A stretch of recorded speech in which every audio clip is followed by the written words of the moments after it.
আমা খাতে যায় কেমন ভালোবাসে নবী আমা খাতে যায় যে ভালোবাসায় খুশি হতে আল্লাহ দয়াময় যে ভালোবাসায় খুশি হতে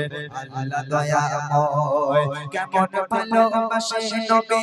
আমা খাতে যায় কেমন ভালোবাসে নবী আমা খাতে যায় যে ভালোবাসায় খুশি হতে আল্লাহ দয়াময় যে ভালোবাসায় খুশি হতে আল্লাহ দয়াময় ধনী ঘরের মেয়ে হয়ে আমা খাদিজা নবীর কাছে এসে পালে করে বোঝে নিকা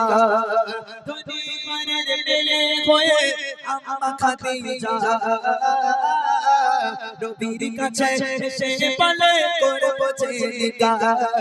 নবী বলে ও খাদিজা কেন চাও আমায় নবী বলে ও খাদিজা কেন চাও আমায় রতনকে রতনী ছেড়ে অন্যকে নয় ও গো রতনকে রতনী ছেড়ে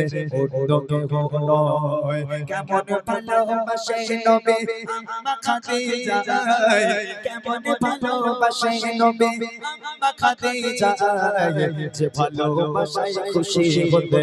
আল্লাহ দয়াময় যে ভালোবাসায় খুশি হতে আল্লাহ দয়াময় দিনের দাওয়াত দিতে গেলেন নবী কোনদিন রাত 12টা দরওয়াজার সামনে দাঁড়িয়ে একবার শুধু দরওয়াজায় এরকম টোকা মারবে সঙ্গে সঙ্গে দরজা খুলে যাবে কোন দিনের জন্য আল্লাহ রাসূলকে বাড়ি এসে দরওয়াজায় দুবার টোকা মারার প্রয়োজন পড়েনি যত রাত হোক বাড়ি এলো একবার টোকা মারলো দরজা খুলে গেল আম্মাজান খাদিজার সামনে দাঁড়িয়ে আল্লাহ রাসূল বলছেন ও খাদিজা তুমি কি সারা রাত ঘুমাও না বলছে কেন বলে না আমি যতই রাতে বাড়ি আসি না কেন একবার টোকা মারার সাথে সাথে তুমি দরজা খোলো কেমন করে পারো খাদিজা ও খাদিজা তুমি কি ঘুমাও না আম্মাজান খাদিজা সেদিন বলেছিল হে আল্লাহর পয়গম্বর হে আমার স্বামী আপনি যখন বাইরে থাকেন আমি খাদিজা ঘুমোতে পারি না বড় টেনশন হয় বড় ভয় হয় না জানি কাফেরের আপনার উপর কোন আক্রমণ করলো কিনা কাফেরের আপনার কোনো ক্ষতি করে দিল কিনা এই টেনশনে আমি খাদিজা সারা রাত ঘুমোতে পারি না দরওয়াজার গোড়ায় বসে বসে আপনার পথ চেয়ে বসে থাকি আপনার অপেক্ষা করি হায় হায় কি ভালোবাসা আমার ঘরের মায়েরা পারবে রাগ করবেন না যেন ছেলে যদি চাকরি করে রাত 12টার সময় বাড়িতে এসে দরওয়াজায় টোকা মারা দূরের কথা কিল মেরে ঘুষি মেরে লাথি মেরে দরজা ভেঙে গেল দরজা ফেটে গেল আমার মায়েদের ঘুম ভাঙে না সব জান্নাত থেকে ঘুরে বেড়াচ্ছে কিন্তু আল্লাহ রাসূল বাড়িতে আসলে একবার টোকা মারলেই দরজা খুলে যেত কি ভালোবাসা তাহলে ছিল একবার চিন্তা করে দেখেন পরের কথা কবি লিখছে দেখেন দিনের দাওয়াত দিতে নবী চায় গো তারে তারে অপেক্ষাতে বসে থাকে বিবি নিজের ঘরে দিনের দাওয়াত দিতে নবী চায় গো তারে তারে অপেক্ষাতে বসে থাকে বিবি নিজের ঘরে দরজা টোকাতে বার সাথে দরজা খুলে যায় দরজা টোকাতে বার সাথে দরজা খুলে যায় বিবি বলে আপনি ছাড়া ঘুম নাহি হয় ও গো বিবি বলে আপনি ছাড়া ঘুম নাহি হয় কেমন ভালোবাসে নবী আমা খাদিজা কেমন ভালোবাসে নবী আমা খাদিজা যে ভালোবাসায় খুশি হতে আল্লাহ দয়াময় যে ভালোবাসায় খুশি হতে আল্লাহ দয়াময় একদিন নবী পাক বাড়িতে এলো দরওয়াজায় টোকা মারলো দরজা খুলে গেল আম্মাজান খাদিজার সামনে দাঁড়িয়ে আছে আল্লাহ রাসূল আম্মাজান খাদিজাকে দেখে হাউমাউ করে কেঁদে উঠেছে কেন জানেন আল্লাহ রাসূল দেখছে মা খাদিজা দাঁড়িয়ে আছে আর খাদিজার জামাটা এমন ভাবে ছেঁড়া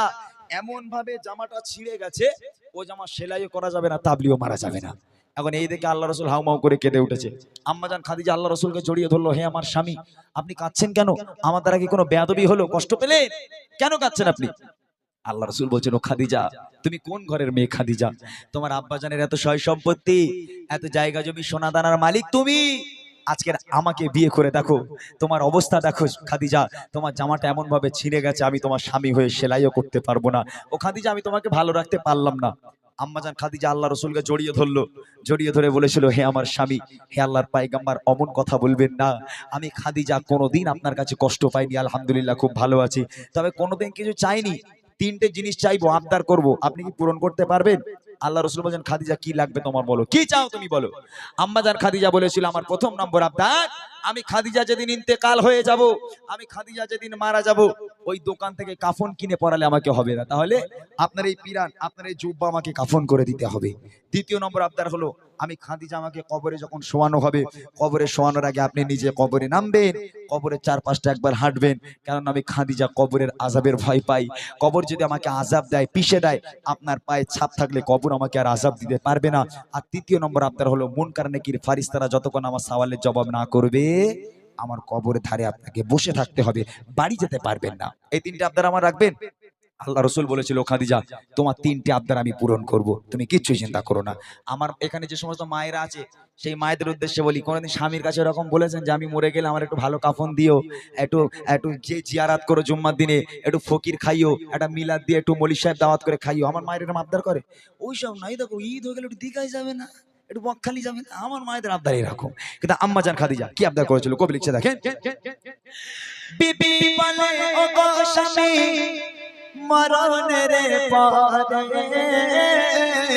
কবরে শোয়াবেন আমায় জুব্বা কাফন করে, কবরের চারিপাশে ঘুরবেন হেঁটে হেঁটে, কবরে যেন নাই পারে আমায় পিষে দিতে, থাকবে বসে ফারিস্তাদের সওয়ালের সময়, থাকবে বসে ফারিস্তাদের সওয়ালের সময়, কবরে কঠিন আযাব বড়ই ভয়ের হয়, কবরে কঠিন আযাব বড়ই ভয়ের হয়। কেমন ভালোবাসে নবী আম্মা খাদিজা, কেমন ভালোবাসে নবী আম্মা খাদিজা, যে ভালোবাসায় খুশি হতেন আল্লাহ দয়াময়, যে ভালোবাসায় খুশি হতেন আল্লাহ দয়াময়। ইন্তেকাল হয়ে গেল, আম্মাজান খাদিজা মারা গেল। প্রথম নম্বর আবদার, জুব্বা দিয়ে কাফন পরাতে হবে, আল্লাহ রসুলের জুব্বা দিয়ে কাফন পরানো হলো। দ্বিতীয় নম্বর আবদার ছিল, কবরে শোয়ানোর আগে আল্লাহ রসুলকে কবরে নামতে হবে। আল্লাহ রসুল নিজে কবরে নামলো, কবরের চারপাশটা একবার হাঁটলো, হাঁটার পর এবার আম্মাজান খাদিজাকে কবরে শোয়ানো হলো। কবরে শোয়ানোর পর এই মুখটাকে পশ্চিম দিকে রাখতে হয়, কিবলার দিকে রাখতে হয়। তো কবরের মধ্যে আম্মাজান খাদিজাকে শোয়ানোর পর আম্মাজান খাদিজার এই মাথা, এই মুখটাকে নিয়ে যতবার কিবলার দিকে পশ্চিম দিকে ঘোরানো হয়, আম্মাজান খাদিজার মুখটা অটোমেটিক ঘুরে আসমানের দিকে হয়ে যায়। আবার একবার চেষ্টা করা হলো, আবার কবরের মধ্যে মুখটাকে নিয়ে পশ্চিম দিকে ঘোরানোর চেষ্টা করা হলো, আবার ঘুরে অটোমেটিক আসমানের দিকে হয়ে যায়। কোনো মতে খাদিজার মুখ পশ্চিম দিকে ঘোরে না। সাহাবারাও টেনশন, আল্লাহ রসুলও পেরেশান, কি হলো খাদিজার মুখ কেন ঘোরে না? তিনবার চেষ্টা করলো, খাদিজার মুখটাকে নিয়ে কিবলার দিকে ঘোরানোর চেষ্টা করা হলো, কিবলার দিকে যখন ঘোরাতে পারে না, আল্লাহ পাক আল্লাহ তাআলা খবর পাঠালো নবীর কাছে, আমার বন্ধু চিন্তা করবেন না, চিন্তার কোনো কারণ নেই, আমি আল্লাহ চাই না খাদিজার মুখটা কিবলার দিকে থাক, কেননা খাদিজা দ্বীন ইসলামের জন্য, কোরআনের জন্য, আমি আল্লাহ আমার জন্য এত কষ্ট করেছে, এত রক্ত ঝরিয়েছে, নিজেকে এত কুরবানি করেছে, আমি আল্লাহ খাদিজার উপর এত খুশি হয়ে গেলাম, আমি আল্লাহ চাই না খাদিজার মুখটা কিবলার দিকে থাক, আমি আল্লাহ চাই খাদিজার মুখটা আসমানের দিকে হয়ে থাক, যাতে করে আমি আল্লাহ আরশে মুআল্লায় বসে বসে